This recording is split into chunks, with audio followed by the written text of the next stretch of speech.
Olá pessoal, vamos continuar nossos estudos sobre o processo legislativo.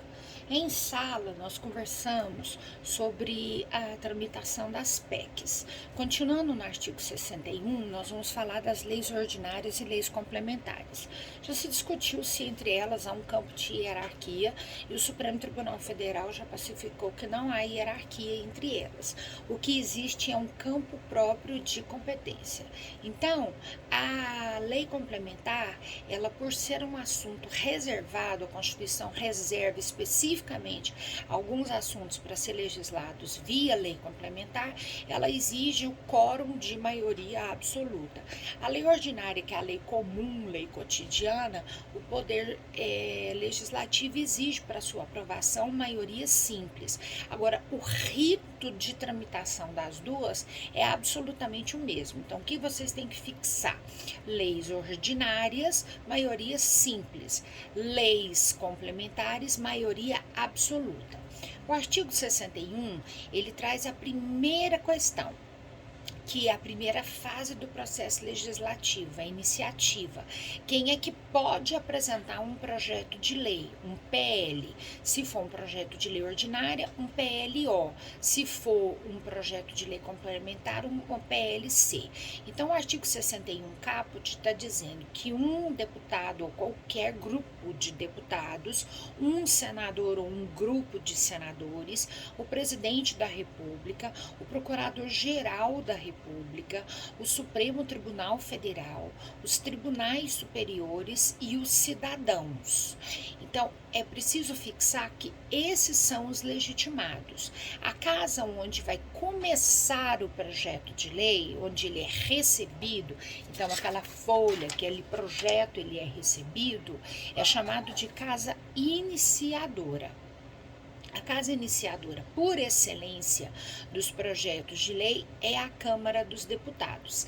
Excetuando os projetos de senadores, todos os outros projetos irão nascer na Câmara dos Deputados.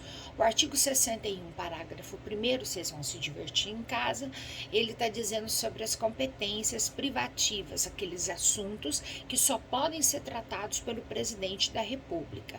E no parágrafo 2º diz qual o número necessário de eleitores, porque cidadãos são eleitores, o número de eleitores que é necessário para subscritar, para assinar aquele projeto de lei de iniciativa popular, que será apresentado na Câmara dos Deputados. Então, o projeto de deputado nasce na Câmara dos Deputados, do presidente da República e do Procurador-Geral da República, Poder Executivo, na Câmara dos Deputados. Judiciário, por meio do Supremo Tribunal Federal e tribunais superiores, Câmara dos Deputados. E projeto de iniciativa popular, Câmara dos Deputados. Só sobra como casa iniciadora o Senado quando for projeto de senadores. Bom, o artigo 62, ele trata das medidas provisórias que nós vamos falar daqui a pouco. Artigo 63, ele fala sobre o pedido de urgência. O presidente da República, ele pode pedir urgência para votação dos seus projetos de lei. E aí, esses projetos de lei devem tramitar com urgência, porque o presidente da República precisa desses projetos para que ele possa ter governabilidade. Então, diz lá o artigo 63. Não será admitido aumento de despesa prevista, e aí nos projetos de iniciativa exclusiva do presidente da República e nos projetos sobre organização de serviços administrativos da Câmara dos Deputados. Artigo 64 fala sobre a casa iniciadora dos projetos de deputados de presidente da República e do Poder Judiciário, e por analogia o Ministério Público, que é a Câmara dos Deputados, e aí o parágrafo 1º até o parágrafo 4º trata sobre o pedido de urgência para votação do projeto de lei. Bom, aí o projeto de lei, vamos imaginar assim, que o nosso projeto de lei nasceu na Câmara dos Deputados. Eu sou presidenta da República, apresentei o projeto de lei. Depois que eu apresento, eu não tenho mais domínio nenhum sobre ele. O projeto vai para a Casa Iniciadora, Câmara dos Deputados, vai passar pela CCJ, Comissão de Constituição e Justiça, e fazer controle de constitucionalidade preventivo. Depois ele vai para as comissões em que a presidência definir. O projeto pode sofrer duas situações jurídicas. Ele pode ser rejeitado, e se ele for rejeitado, ele vai para o arquivo, ou ele é aprovado. Se ele é aprovado, ele segue para a Casa Revisora. Quando ele chega na Casa Revisora, vai acontecer na Casa Revisora tudo o que aconteceu na iniciadora. Vai passar pela Comissão de Constituição e Justiça, pelas comissões que a presidência criar, e vai passar pela votação se ele será aprovado ou não. Desculpem o pigarro, que está muito seco. Bom, aí o que acontece? Lá na Casa Revisora, 3 situações podem acontecer. A Casa Revisora recebe o projeto, não concorda com o projeto, arquiva.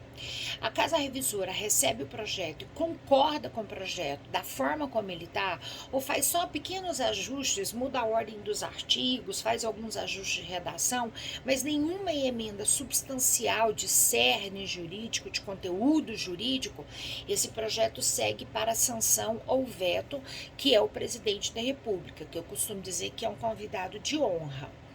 Ou, terceira situação, prestem atenção nela.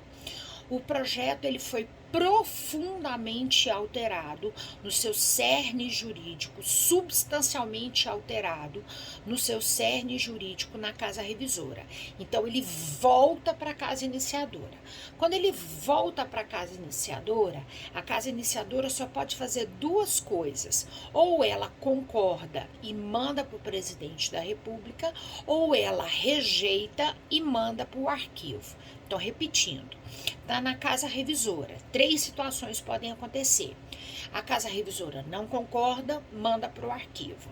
A Casa Revisora concorda do jeito que está e manda para o presidente da República, ou a Casa Revisora faz emendas substanciais que voltam para a iniciadora.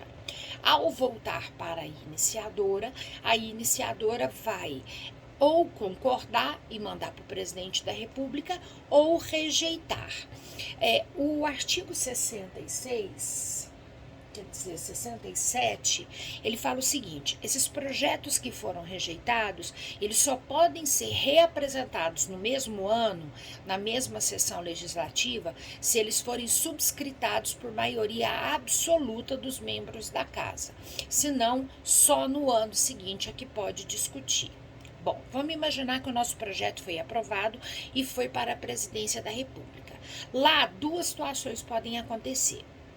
O presidente da República pode concordar, sancionar, ou ele pode vetar. A sanção pode ser de 2 tipos. O presidente, no caput, diz assim, do artigo 66, ele recebeu o projeto de lei, concordou com o projeto de lei e assinou o projeto e mandou para publicação. Isso é a chamada sanção expressa. O presidente expressamente concordou. Já no parágrafo 3º diz o seguinte: o presidente tem 15 dias para fazer a sanção. Se passou 15 dias e ele não fez nada, nem sancionou, nem vetou, cabe aquele ditado popular: quem cala consente. Então, tacitamente, o projeto de lei ele é considerado aprovado. Então, o projeto de lei ele pode ser sancionado de 2 formas: de forma expressa ou de forma tácita. Forma expressa, caput. Forma tácita, parágrafo 3º. No parágrafo 1º diz o seguinte: o presidente tem 15 dias para vetar. O veto pode ser de todo o texto do projeto de lei ou de partes do projeto de lei. E aí o parágrafo 2º diz que são partes inteiras do projeto de lei. Então, ele não pode vetar palavras nem expressões. Ou ele veta todo o caput, todo o artigo, todo um parágrafo, todo um inciso, toda uma linha, mas ele não pode vetar partes. Esses vetos, eles podem ser de 2 naturezas. O chamado veto jurídico, que é quando o presidente alega inconstitucionalidade, ele diz que aquele projeto fere a Constituição, ou o presidente da República alega que aquele projeto ele fere os interesses populares. É o chamado veto político. Então, veto jurídico, quando se alega inconstitucionalidade. Veto político, quando fere os interesses populares.